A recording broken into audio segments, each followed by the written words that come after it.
ನಮಸ್ಕಾರ ಸ್ನೇಹಿತರೆ. ನಮ್ಮ ಶ್ರೀಕೃಷ್ಣನ ದಿವ್ಯ ಬಾಲಲೀಲೆಗಳ ಕಥಾ ಪ್ರಯಾಣಕ್ಕೆ ಮತ್ತೆ ಸ್ವಾಗತ. ನಿನ್ನೆ ನಾವು ತ್ರಿಣಾವರ್ತ ಸಂಹಾರ ಮತ್ತು ಬಾಲ ಅದ್ಭುತಗಳನ್ನು ನೋಡಿದ್ದೆವು. ಇಂದು ನಾವು ಕೃಷ್ಣನ ಬಾಲ್ಯದ ಅತ್ಯಂತ ಮಧುರವಾದ 2 ಲೀಲೆಗಳನ್ನು ತಿಳಿದುಕೊಳ್ಳೋಣ.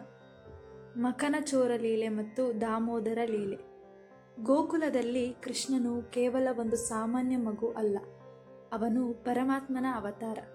ಆದರೆ ಅವನು ತನ್ನ ಭಕ್ತರೊಂದಿಗೆ ಆಟವಾಡಲು, ಅವರ ಮನಸ್ಸನ್ನು ಆನಂದದಿಂದ ತುಂಬಿಸಲು ಒಂದು ಚಂಚಲ ಮಗುವಿನಂತೆ ಬಾಲಲೀಲೆಗಳನ್ನು ಮಾಡುತ್ತಿದ್ದನು.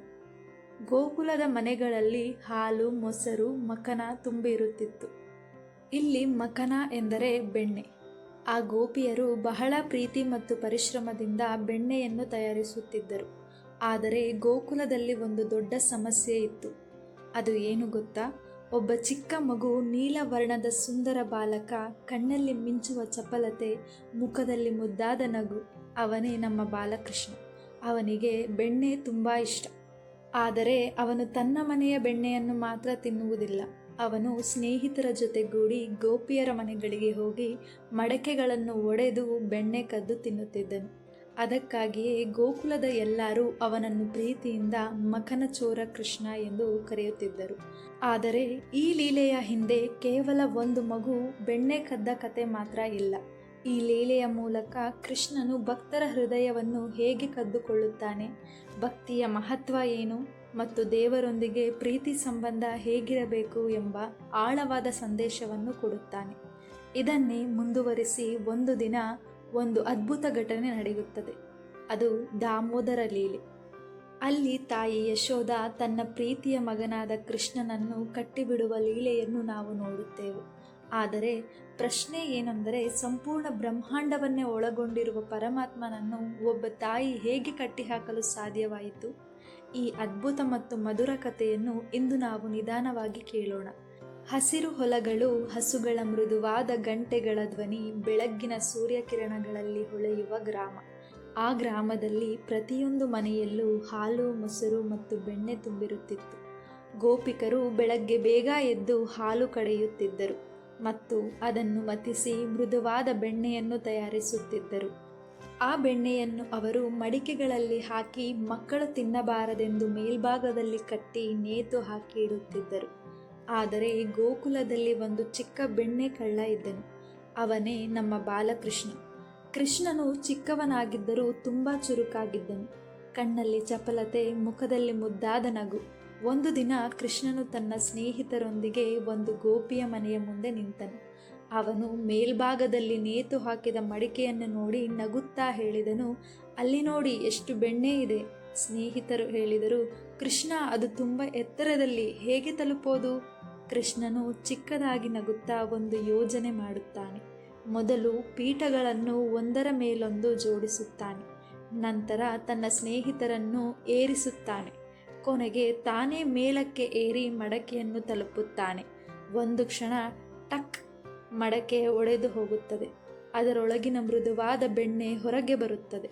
ಕೃಷ್ಣನು ಸಂತೋಷದಿಂದ ಅದನ್ನು ತೆಗೆದು ತಿನ್ನುತ್ತಾನೆ. ಆದರೆ ಅವನು ಸ್ವಾರ್ಥಿಯಲ್ಲ. ಅವನು ಆ ಬೆಣ್ಣೆಯನ್ನು ತನ್ನ ಸ್ನೇಹಿತರಿಗೂ ಕೂಡ ಕೊಡುತ್ತಾನೆ. ಅಲ್ಲದೆ ಹೊರಗೆ ಕೂತಿರುವ ಕೋತಿಗಳಿಗೂ ಹಂಚುತ್ತಾನೆ. ಈ ದೃಶ್ಯ ನೋಡಿ ಗೋಪಿಕರು ಅಚ್ಚರಿಪಡುತ್ತಾರೆ. ಒಬ್ಬ ಗೋಪಿಕ ಹೇಳುತ್ತಾನೆ, "ಅಯ್ಯೋ, ಮತ್ತೆ ನಿನ್ನ ಕೃಷ್ಣ ಬಂದಿದ್ದಾನೆ." ಮತ್ತೊಬ್ಬಳು ಹೇಳುತ್ತಾಳೆ, "ನಮ್ಮ ಮನೆಯ ಬೆಣ್ಣೆ ಎಲ್ಲವನ್ನೂ ಕದ್ದು ತಿನ್ನುತ್ತಿದ್ದಾನೆ." ಕೊನೆಗೆ ಗೋಪಿಕರು ಎಲ್ಲರೂ ಸೇರಿ ಯಶೋದೆಯ ಮನೆಗೆ ಹೋಗುತ್ತಾರೆ. ಅವರು ದೂರು ಕೊಡುತ್ತಾರೆ, "ಯಶೋದೆ, ನಿನ್ನ ಮಗ ತುಂಬ ತುಂಟ. ಅವನು ನಮ್ಮ ಮನೆಗೆ ಬಂದು ಮಡಿಕೆ ಒಡೆದು ಬೆಣ್ಣೆ ಕದ್ದು ತಿನ್ನುತ್ತಾನೆ" ಎಂದು. ಯಶೋದೆ ಆಶ್ಚರ್ಯದಿಂದ ಕೇಳುತ್ತಾಳೆ, "ನನ್ನ ಕೃಷ್ಣನ? ಅವನು ಇನ್ನೂ ಚಿಕ್ಕವನು, ಹೇಗೆ ಇಂಥ ಕೆಲಸ ಮಾಡುತ್ತಾನೆ?" ಆದರೆ ಗೋಪಿಕರು ನಗುತ್ತಾ ಹೇಳುತ್ತಾರೆ, "ನೀನು ಸ್ವತಃ ನೋಡಿದರೆ ನಂಬುತ್ತೀಯಾ" ಎಂದು. ಒಂದು ದಿನ ಯಶೋದೆ ಮೌನವಾಗಿ ಅಡಗಿಕೊಂಡು ನೋಡುತ್ತಾಳೆ. ಅವಳು ಏನು ನೋಡುತ್ತಾಳೆ ಗೊತ್ತಾ? ಕೃಷ್ಣನು ಮಡಕೆ ಒಡೆದು ಬೆಣ್ಣೆ ತಿನ್ನುತ್ತಿದ್ದಾನೆ. ಯಶೋದೆಗೆ ಈಗ ಎಲ್ಲವೂ ಸ್ಪಷ್ಟವಾಗುತ್ತದೆ. ಅವಳು ನಗಬೇಕು, ಕೋಪಗೊಳ್ಳಬೇಕು ಎಂಬ ಸ್ಥಿತಿಯಲ್ಲಿ ನಿಂತುಕೊಳ್ಳುತ್ತಾಳೆ. ಇಲ್ಲಿಂದಲೇ ದಾಮೋದರ ಲೀಲೆಯ ಅದ್ಭುತ ಘಟನೆ ಆರಂಭವಾಗುತ್ತದೆ. ಒಂದು ದಿನ ಬೆಳಗ್ಗೆ ಗೋಕುಲದಲ್ಲಿ ಶಾಂತವಾದ ವಾತಾವರಣ. ಯಶೋದೆ ಮನೆಯೊಳಗೆ ಕುಳಿತು ಹಾಲನ್ನು ಕುದಿಸುತ್ತಿದ್ದಳು. ಅಷ್ಟರಲ್ಲಿ ಚಿಕ್ಕ ಕೃಷ್ಣನು ಓಡುತ್ತಾ ಬಂದು ಅಳುತ್ತಾನೆ. ಅಮ್ಮ, ನನಗೆ ಹಾಲು ಬೇಕು ಎಂದು. ಯಶೋದೆ ಪ್ರೀತಿಯಿಂದ ಅವನನ್ನು ಮಡಿಲಲ್ಲಿ ಕುಳ್ಳಿರಿಸಿ ಹಾಲು ಕೊಡುತ್ತಾಳೆ. ಅಷ್ಟರಲ್ಲಿ ಒಲೆಯ ಮೇಲಿರುವ ಹಾಲು ಉಕ್ಕಲು ಆರಂಭಿಸುತ್ತದೆ. ಯಶೋದೆ ತಕ್ಷಣ ಎದ್ದು ಒಲೆಯ ಕಡೆ ಓಡುತ್ತಾಳೆ.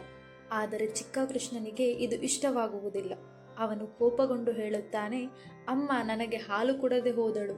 ಕೋಪದಲ್ಲಿ ಅವನು ಏನು ಮಾಡುತ್ತಾನೆ ಗೊತ್ತಾ?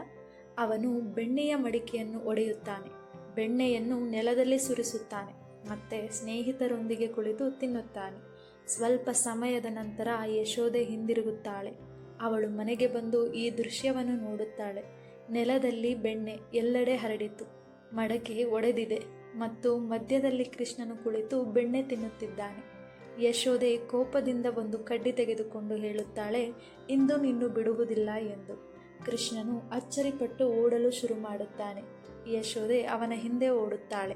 ಇಡೀ ಗೋಕುಲ ಈ ದೃಶ್ಯ ನೋಡಿ ನಗುತ್ತದೆ. ಕೊನೆಗೆ ಯಶೋದೆ ಕೃಷ್ಣನನ್ನು ಹಿಡಿದುಕೊಳ್ಳುತ್ತಾಳೆ.